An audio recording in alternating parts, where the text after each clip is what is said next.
उज्जैन की नागझीरी पुलिस ने मुखबिर की सूचना पर घेराबंदी करते हुए एक एक्टिवा की डिक्की में गांजा छुपाकर ले जा रहे तस्कर को गिरफ्तार कर उसके पास एनडीपीएस के तहत कार्रवाई की।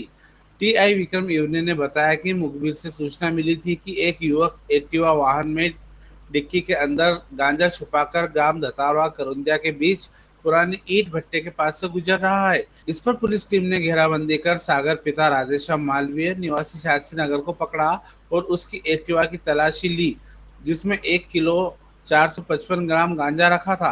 आरोपी के खिलाफ एनडीपीएस एक्ट के तहत कार्रवाई करते हुए एक्टिवा मोबाइल फोन जब्त किए गए हैं, जिससे पूछताछ की जा रही है। हाँ, हमें सूचना मिली थी कि ग्राम धतरावदा के पास में करौंदिया धतरावदा के बीच में एक व्यक्ति स्कूटी से अवैध मादक पदार्थ गांजा किसी को बेचने के उद्देश्य से खड़ा है, तो हमारी टीम द्वारा उसको पकड़ा गया और उससे करीबन 1 किलो 400 ग्राम गांजा अवैध गांजा जब्त किया गया। जी, कहाँ ले जा रहा था और किन को बेच रहा था, ऐसा कोई अभी वो बाहर से कहीं से लेके आया था, अभी उससे पूछताछ चल रही है। कितने की कीमत की होगी? स्कूटी गांजा सब मिला करीबन 2 लाख के आसपास। कितने बजे घटना है? ये शाम की घटना है।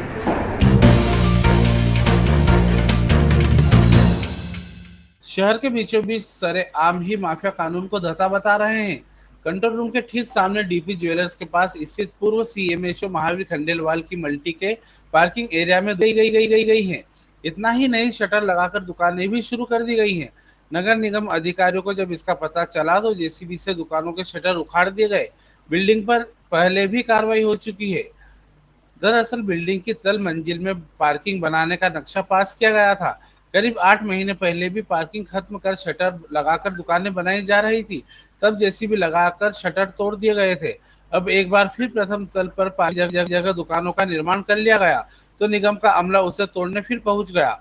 जेसीबी की मदद से दुकानों के शटर हटाए गए और मकान मालिक को चेतावनी दी गई। हालांकि निगम की कार्रवाई का बिल्डिंग संचालकों ने विरोध भी किया। वह लोग समझौता शुल्क जमा करने की बात भी करते रहे, लेकिन तब तक जेसीबी अपना काम कर चुकी थी। बिल्डिंग ऑफिसर लीलाधर दोराया ने बताया कि बेसमेंट में पार्किंग की जगह शटर लगा लिए गए थे। मकान मालिक को नोटिस दिया गया था, लेकिन वह नहीं माने तो शटर हटा दिए गए। अरे आगे मत जा। अरे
आईडी निकाल लो बस। सर ऐसा है, एक्चुअली 15 दिन पहले नोटिस दिया गया था। बेसमेंट की जो है पार्किंग की जगह पे इन्होंने दुकानें शटर लगा लिए थे, हो चुकी है, हटाए नहीं थे, बिजनेस पड़ रहा है। इसके पहले भी यहाँ कार्रवाई हो चुकी है और यही कार्रवाई हो चुकी है, यही कार्रवाई दोबारा कुछ जुर्माना कार्रवाई भी की जाएगी किसके अलावा? तो सर अब थोड़ा सा देखना पर नियम में देख के करूँगा जो भी होगा। बिल्डिंग बनी जब भी नगर निगम की टीम पहुंची थी और कई कार्रवाई की गई थी इसके ऊपर, जब भी काम रुका था। तो पहले एक बार किया था, उसके शटर हटाए गए थे, लेकिन इस बार फिर शटर हटा दिए, निकाल दिए।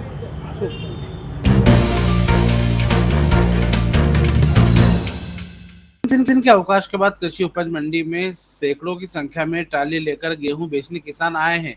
होने वाली बम्पर आवक से मंडी की आय भी बढ़ रही है।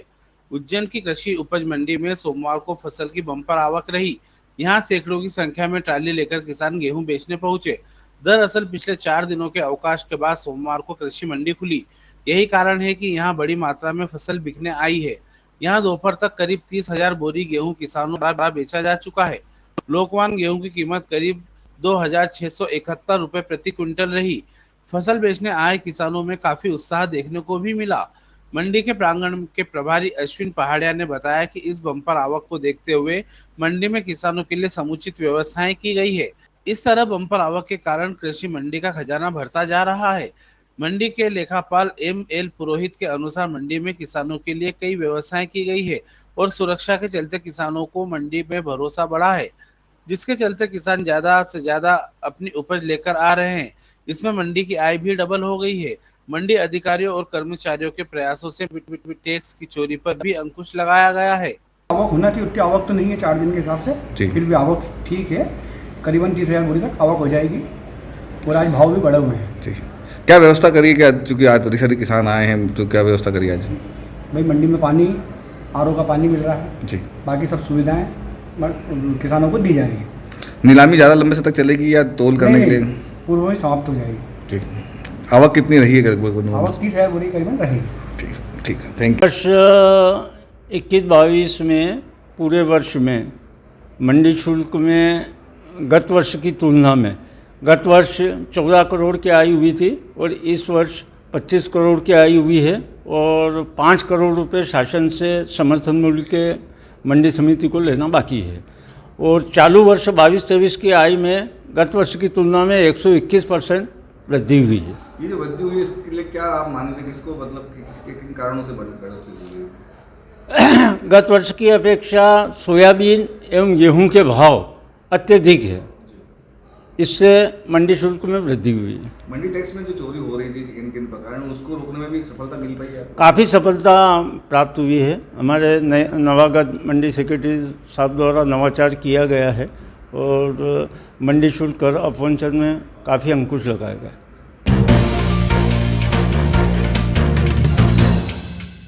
उज्जैन ट्रांसपोर्ट एसोसिएशन के बैनर तले 7 संगठनों ने सोमवार को बृहस्पति भवन में प्रदर्शन किया।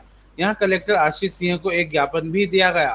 ट्रांसपोर्ट एसोसिएशन के अध्यक्ष सौरभ जैन ने जानकारी देते हुए बताया कि उनकी 3 प्रमुख मांगे हैं, जिसके तहत ट्रांसपोर्ट नगर का निर्माण करना, दूसरा औद्योगिक दर पर जमीन आवंटित करना और सड़क सुरक्षा समिति में ट्रांसपोर्ट एसोसिएशन के सदस्यों को शामिल करना है। यहाँ कलेक्टर ने तत्काल RTO को निर्देश दिया कि सड़क सुरक्षा समिति में 1 सदस्यों को शामिल किया जाए। शेष मांगों पर जल्द निर्णय लेने का आश्वासन दिया गया है। आज हमने 7 एसोसिएशनों ने मिलकर संयुक्त मोर्चा बनाया ट्रांसपोर्ट नगर निर्माण के लिए। उसको लेकर आज हम कलेक्टर साहब के पास गए थे। हमारी 3 प्रमुख मांगे हैं। इसमें पहली मांग तो ये है कि हमको जो जगह अलॉट की जाए वो शहर से नज़दीक की जाए। दूसरी हमारी मांग है कि हमको जो जगह मिले वो औद्योगिक दर पे मिले, ना कि हमको कमर्शियल रेट पे मिले। तीसरी हमारी मांग ये है कि हमारे में से हर एक सदस्य को उसमें सड़क सुरक्षा समिति में लिया जाए, हर एक एसोसिएशन से, जिससे कि हम हमारी एक ज़मीनी स्तर की समस्या को सड़क सुरक्षा समिति में रख सकें और सड़क सुरक्षा समिति के जो निर्णय हैं वो हमारे लिए कारगर साबित हो। इन 3 मांगों को लेकर आज हमने कलेक्टर साहब को ज्ञापन दिया और हमको कलेक्टर साहब ने आश्वस्त किया कि इन तीनों मामलों पर वो विचार रखेंगे। कितने लोग हैं जो इससे प्रभावित हो रहे हैं? क्या करीबन 7 एसोसिएशन से मिला के 1000 से 1200 लोग हैं, जिसमें ऑटोमोबाइल एसोसिएशन के लोग हैं, कार बाजार के लोग हैं, ऑटो पार्ट्स 2 व्हीलर और 4 व्हीलर वाले हैं, मैकेनिक लोग हैं, मोटर मालिक है और ट्रांसपोर्टर है।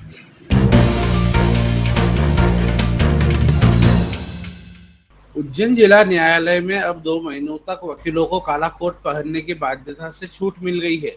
स्टेट बार काउंसिल के आदेश पर उज्जैन जिला न्यायालय में यह छूट दी गई है। 15 अप्रैल से 15 जून तक वकील सफेद शर्ट और काला पैंट पहनकर न्यायालय में जिरह कर सकते हैं। पिछले दिनों अवकाश के कारण सोमवार से यह रियायत शुरू हो गई है। वकीलों पर यह नियम ऐच्छिक रहेगा। दरअसल उज्जैन जिले में तापमान 42 डिग्री से ऊपर पहुंच गया है।